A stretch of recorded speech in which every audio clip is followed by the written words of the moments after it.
science enthusiasts. I'm Jason Zakowski. And I'm Chris Zakowski. We're the pet parents of Bunsen, Beaker, Bernoulli, and Ginger, the science animals on social media. If you love science and you love pets, you've come to the right spot. So put on your safety glasses and hold on to your tail.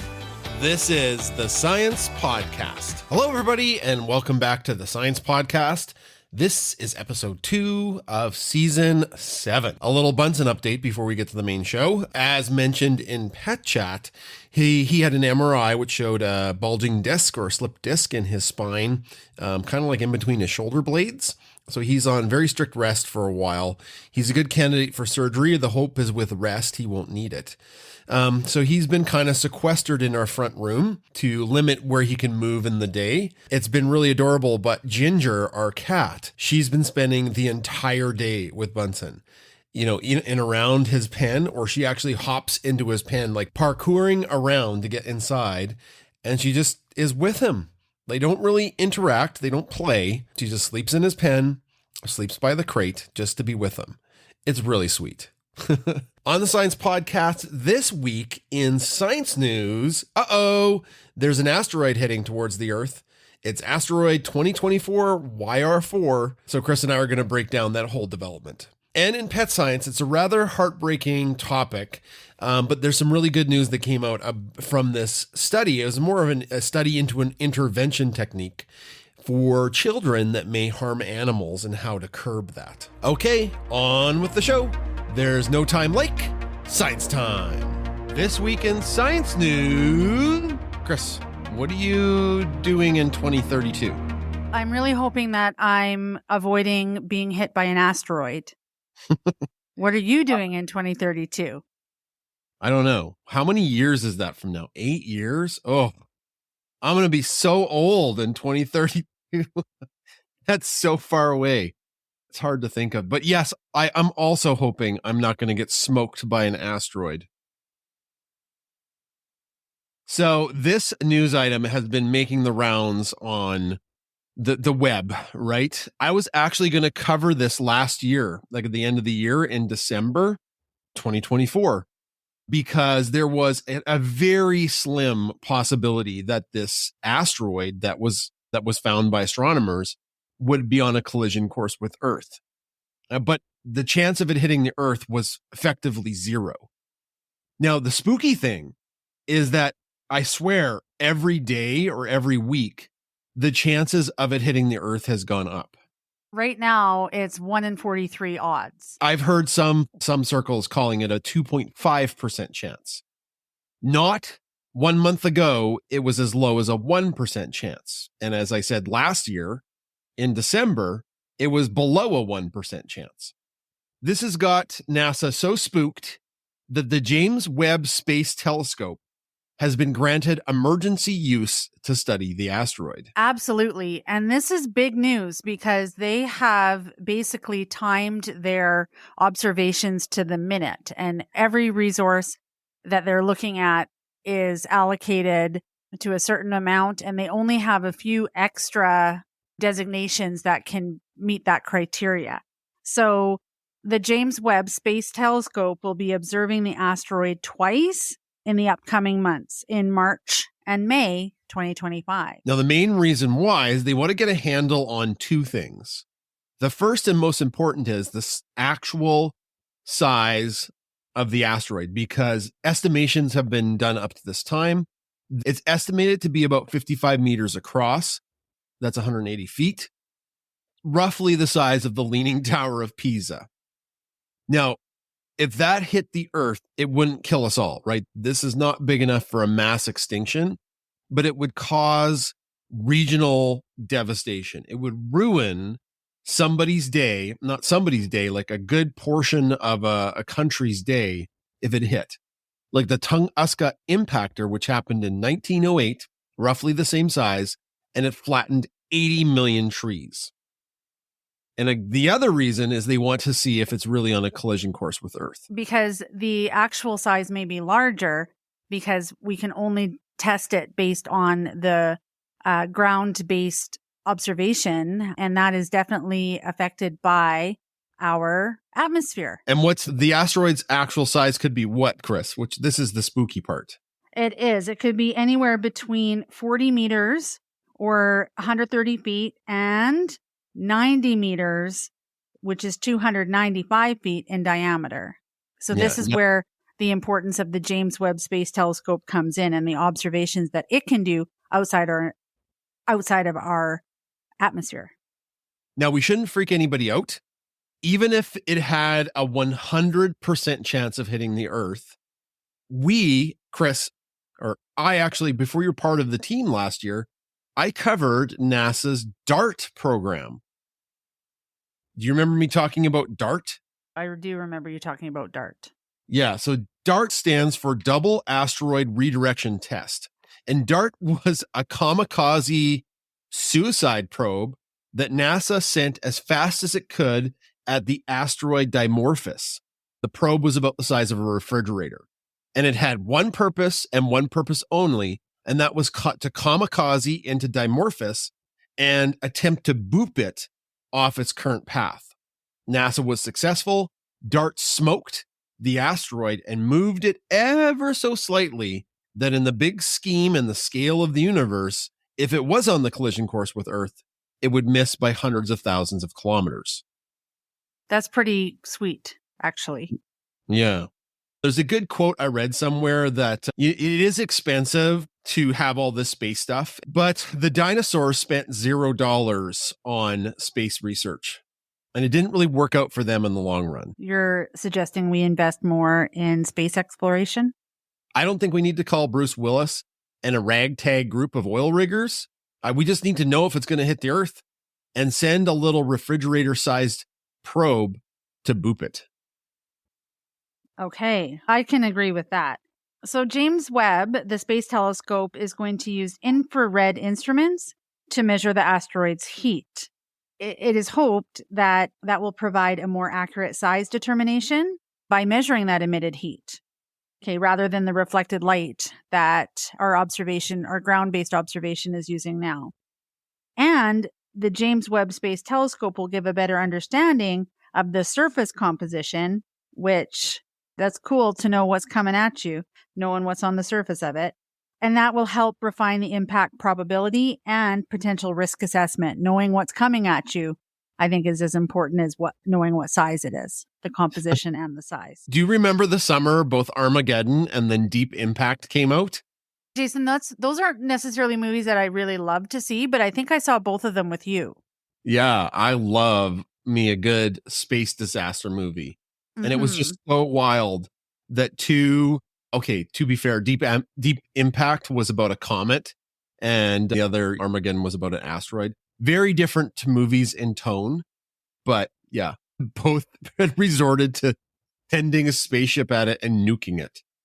So that's not something we're probably going to be looking at. No.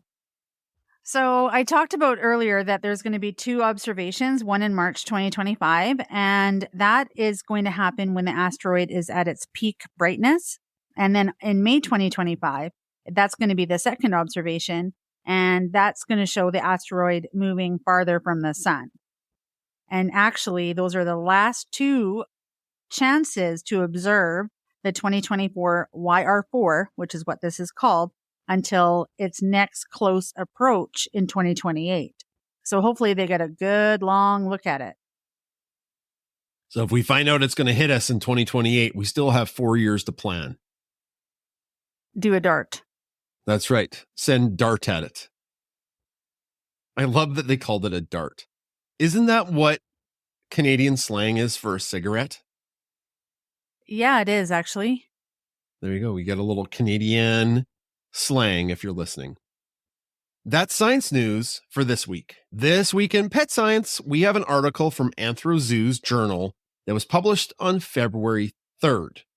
Now, before we get into it, we are going to be talking about something that's disturbing and sad. The end result, though, of the study is really hopeful. This is all about child-animal harm. And that's when children hurt animals. And child-animal harm, CAH, is linked to poor psychological outcomes, delinquency, and violent behavior. So this study is really great because there's actually few established interventions for child animal harm and actually no prior research evaluating the effectiveness of the interventions. So this occurred in Scotland. The target group was primary school children, and the program duration was about 2.5 months with 1-to-1 sessions in school settings. And they had some really very hopeful core focus areas. The core focus areas was understanding animal sentience and emotions. What that allowed the researchers to do was evaluate whether the Animal Guardians program improved the belief in animal sentience and tying that to knowledge of animal welfare needs, as well as assessing for empathy and care for animals. And they also want to focus on the correct handling and behavior towards animals. The study had 48 kids in a matched cross sample. 24 of the kids were referred to animal guardians. So these were kids that had incidents of animal harm, and 24 were the control group. They had no intervention. There was no incidences of animal harm in their past. And there were some really hopeful key findings from the study of working with these kids for 2.5 months. The Animal Guardians program, what they found in terms of the effectiveness of it is that there were significant improvements in animal welfare knowledge. So knowledge is power, and a significant increase in a child's belief in animal sentience.